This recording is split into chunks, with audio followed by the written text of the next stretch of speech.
What up, my fellow noobs? So today, Steve and I are going to be going over 5 tips to help you develop some mental toughness as a white belt so that you can, take your setbacks and turn them into comebacks. And be sure to stick around for the whole video because we're going to be throwing in a bonus tip that is backed by science. That's going to help you achieve a mentality that's always one belt higher than your actual physical skill. So if you're a white belt, it's going to have you have a blue belt mentality for blue belt, purple belt, and so on. I think this one's really, really cool. And it's really going to help you progress that next level a lot faster. All right. So I'm going to let my boy Steve get started with tip number 1. All right, guys. So tip number 1 is going to be, don't compare yourself to others. Now, you might be someone who comes from a previous sport. You might have a previous athletic background, or you might be a kid who this is his first time doing anything, and it was a big step just to get yourself out of the house. So no matter who you are and where you're coming from, it's going to be really important to try to just focus on your journey and what your goals are. So in my journey, I was a former gymnast, came onto the mats, had a good self-awareness, but training with guys who've been doing it for years, that meant nothing. So really take a look at yourself, and can you beat yourself a day ago, a month ago, a year ago, even if you're that long on the mats?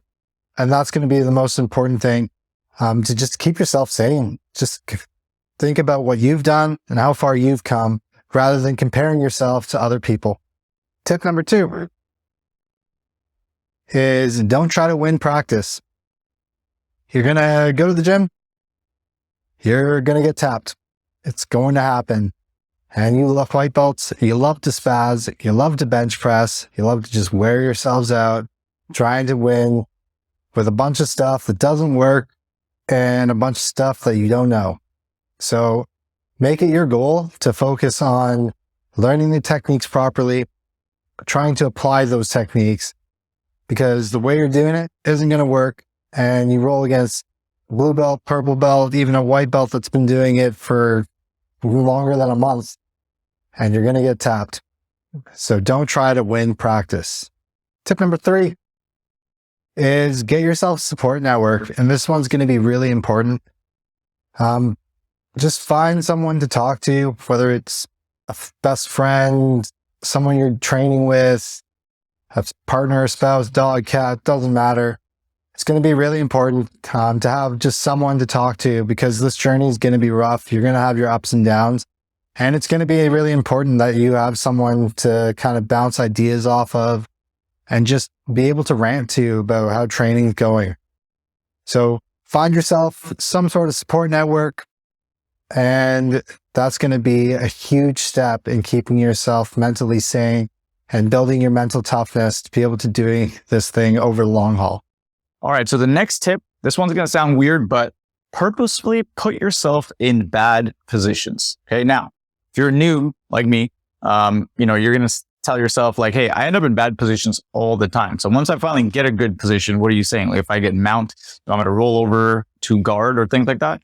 No, but also yes. So what I'm saying is, even if you're a white belt, I think this, if you've rolled enough times where if you're in a class, there's levels to stuff, right? There's people who are, doing a trial class, so they're not going to be as good as you are. If you're a white belt that's been a white belt for like a year and a half, you have way more experience. So when you're up against guys who are not on the same level, or gals, just put yourself in bad positions. Let them get mount, let them get side control, and then work your way out.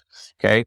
Sometimes the comments that I get from guys that I roll with, there's like, hey, you gave that position up too easily. And I do that on purpose, because, I like to exploit my own weaknesses and make them into strengths. So I remember I used to get pinned in side control a lot, and I still do. But now, because I purposely put myself there, I'm not stressed about it, and I get out more often than not. So yeah, give that a shot. All right. Tip number 5. I hope you guys are enjoying the change in background colors. Really fancy production we got for you here. All right. So yeah, tip number 5 is to ask yourself the brain growing question. And you're probably wondering what the hell is a brain growing question? Well, at the end of your training, okay, you're going to ask yourself the following question. What's the one thing that I improved on in this class? Okay. Again, don't go overboard. Don't start naming 3 things, 5 things, and definitely don't start getting negative. I was terrible at this. I sucked at this. No, just one question at the end of your class or training session or whatever. It could be something as simple as, I lasted in, and mount for more than 30 seconds on some guy. Usually I lose it all the time, right? That's kind of like me. Like I'm working on my mount. It could be that, I got pinned in side control and this time I got out. I usually never get out from this guy, right? Just should be one thing. Or, I had better frames. I remember when a black belt that I was going and rolling with, again, he was taking it super easy on me, but he was still trying to submit me. And he got me like, 3-4 times, of course.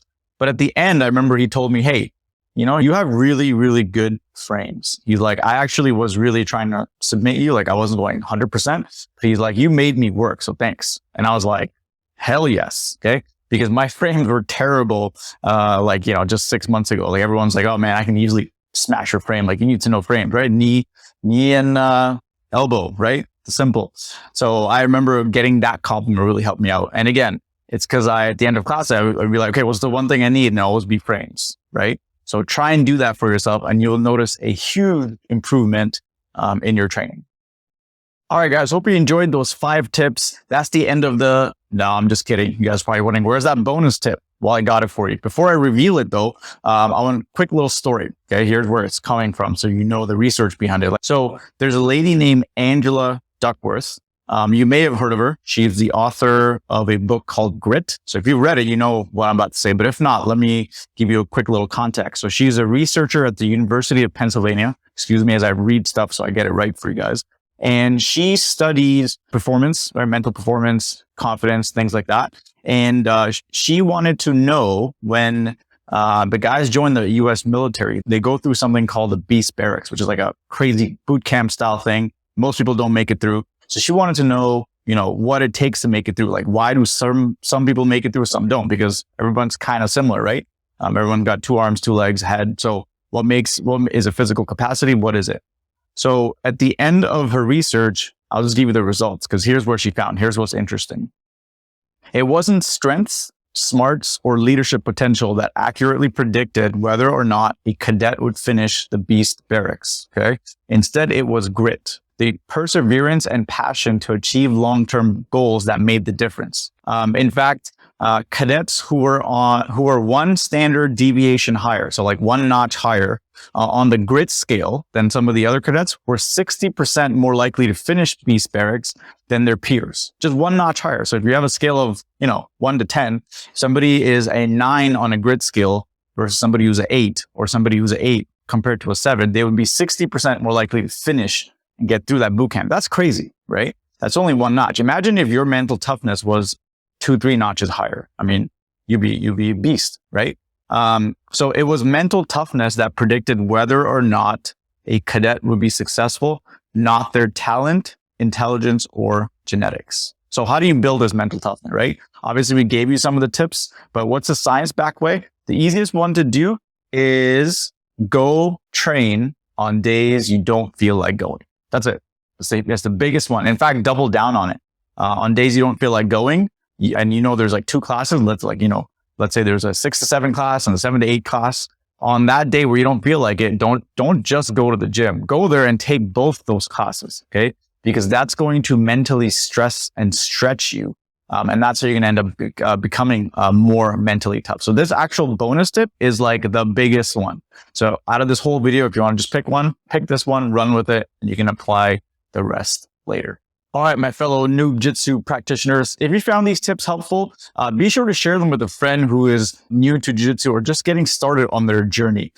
We'd appreciate it, and I know that it's going to help them out. And be sure to click somewhere here, whether there or up there, where you can check out our next video where I'm going to get Steve to reveal all the dumb mistakes that white belts like you and I make when we roll. So hopefully this will help you guys out, make these mistakes less often so you don't get smashed all the time. And, you might actually put up a decent fight against the blue belt. And don't forget to subscribe to our channel below. We have a lot more awesome content planned for you guys. And your support really does help grow this channel. We're a new channel and we're going to be here for you guys. We got a long-term plan. So we'd love to have you with us on this journey. All right, that's it for now. Keep training hard. And remember, tap, learn, repeat. That is the NoobJitsu way. We'll see you on the next one.